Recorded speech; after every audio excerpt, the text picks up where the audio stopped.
to my Mompreneur studio. This episode of She Swaps, we are talking to Mehr, and she is coming to us all the way from Pakistan. And she is an entrepreneur and grief coach. So, Mehr, welcome. Thank you for coming on today. Thank you so much. Thank you so much, Anissa, for having me over. Yeah, absolutely. So, tell us a little bit about yourself, how you became an entrepreneur, and of course, the story about how and why you became a grief coach. Yeah, okay. First of all, again, I have to thank you again, Anissa, for giving me this opportunity. So, my husband has this business. He was in the marketing and the advertising business, and I joined him some 8 years ago, and I was assisting him in the business. But he unfortunately passed away 3 years ago, and we lost him to a sudden heart attack. It was very unexpected and shocking. But the thing was that after his death, his business partner, he took over the business, and I'm still in litigation with him at the moment. But that meant that my source of finances was stopped. It was severed. So I had to come up with an idea of earning money. So what I did was the experience that I had of marketing. I took it and I formed my own company. And I started providing similar services to corporate clients, which I had seen my husband doing. So all this happened right after he died. And I don't know, well, one thing led to another. And here I was, this person with a company and, trying to make both ends meet after my husband's passing away. And, time went on. And the first, second year, I had the struggles of a new startup business, of course, being founded by women. I have one business partner who's also she's a female also. So we both are the founders of this company that I'm talking about.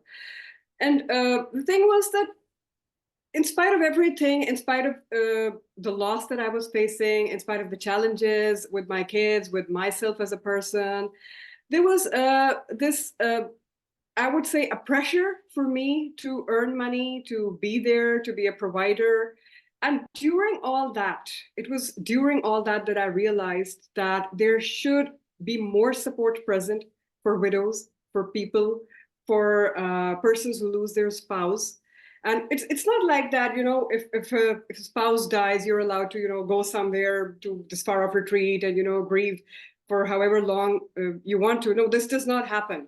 What actually happens is that when your spouse dies, if you're not ready for it, if it was unexpected, like as it was in my case, you're not ready for it. Well, no one is ever ready for, having your spouse pass away with leaving you with so many unanswered questions, leaving you grappling with emotions and uncertainties and so much to sort out.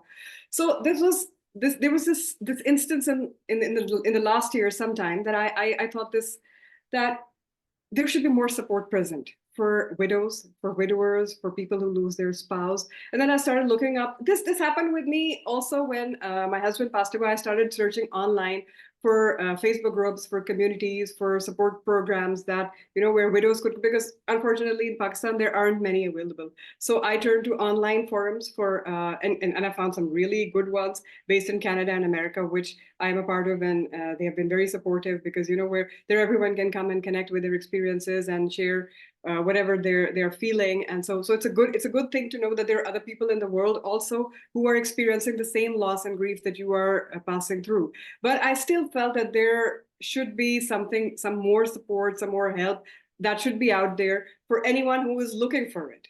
And more often than not, when a person, and especially if you're a young person, if you have kids, when you lose your spouse, you don't really know what to do. The irony of the whole thing is that the people around you, they don't know how to behave with you. They're very compassionate, they're sympathetic, but they can't really understand what you're going through. You're left to fend for yourself. You're left to figure it out on your own. So this is what led me into well, there's one other thing. I was also put into therapy for a little while, and it was all good. It was nice. But what I was looking for, yeah, what I would call that maybe the approach that I was constantly in search of was the how to move forward. Can someone, tell me? Can someone guide me? How do I make myself be more prepared for the future, for how to make more sense of this whole experience. So this is the thing about coaching that I like. When I came across the concept of coaching, coaching is about preparing yourself and equipping yourself with tools to move forward, to make yourself prepared for something that is coming. And in this coach, in terms of grief coaching, it means that equipping yourself to connect with this pain in a better way, to understand it, because knowledge is power always. As much as you are aware of the process, the pain, and the pain is there. Well, if your spouse passes, the pain is there. It has to be there. And there is no, well, there's so many models that you see about grief that are out there developed by so many learned people. Well, they're all right, they're perfect. But the thing is that grief is not a linear process. Every person passes through grief in their own time, in their own way, and there is no way around it. You have to go through it. So that was the thing that really made me look into this coaching thing more, that if there are more grief coaches who are able to let people know what this whole experience is about and how they can provide guidance to individuals navigating through the complexities of loss and bereavement, and to develop a better understanding of how to navigate all this, how to move forward with life. Because honestly, my dedication to this transformative work, it stems from a deep understanding of the profound impact this loss had on my emotional, mental, and spiritual well-being. So I took it on myself that I have to create something, that I have to build something to help other widows, to help other widowers move forward, to have to create a safe space. It would be a nurturing environment where I would be able to help individuals not only to cope with their grief, but also find meaning, growth, and eventual restoration in their lives. And they will be able to reclaim their lives in whatever way they want to.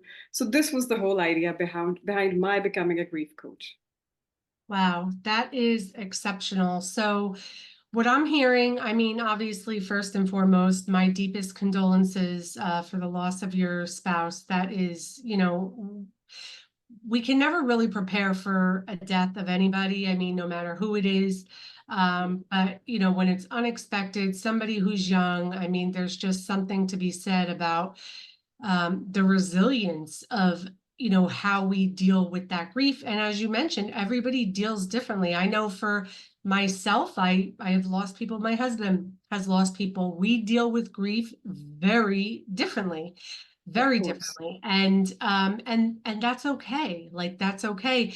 And we need support and people to meet us where we are, at what stage of grief we are, because it's not linear. You don't just say, okay, well, 30 days has passed, it's time for the next stage. It doesn't work that way.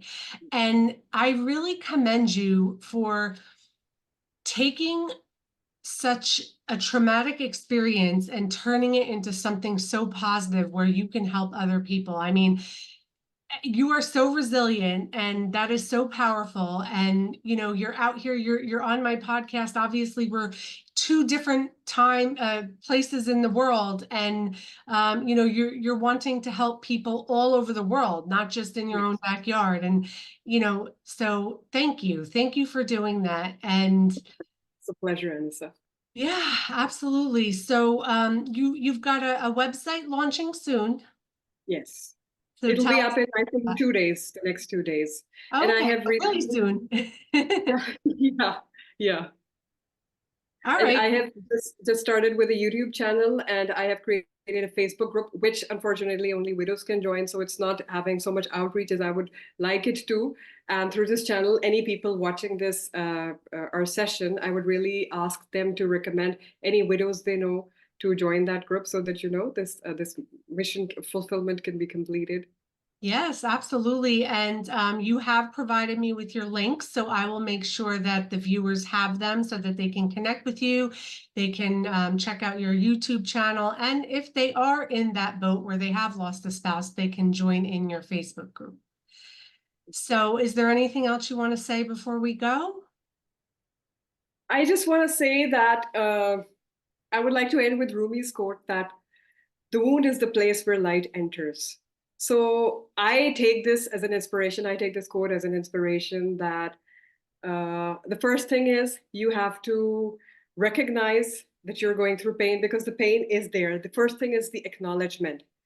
The next thing is the idea of transformation, because you can transform your pain into something more meaningful, something more creative. And then in that case, you make yourself vulnerable. But during all that process, if you're really able to walk yourself through all these steps, then of course there is definitely light at the end of the tunnel, because there is always hope, there's always optimism, and there's always room for growth. There is always room for resilience for every human being. Yes, absolutely. That is so amazing. Thank you so much for sharing that with us. And just thank you for turning your trauma into triumph. I mean, and helping people. That's the bottom line. You know, a lot of people go through trauma and they get bitter and they get angry. And while those are some of the stages of grief, you've come out of it and you're doing something great. And that's really special. So Mehr, thank you again for coming on, and I wish you all the best success. Thank you so much, Anissa. Thank you so much.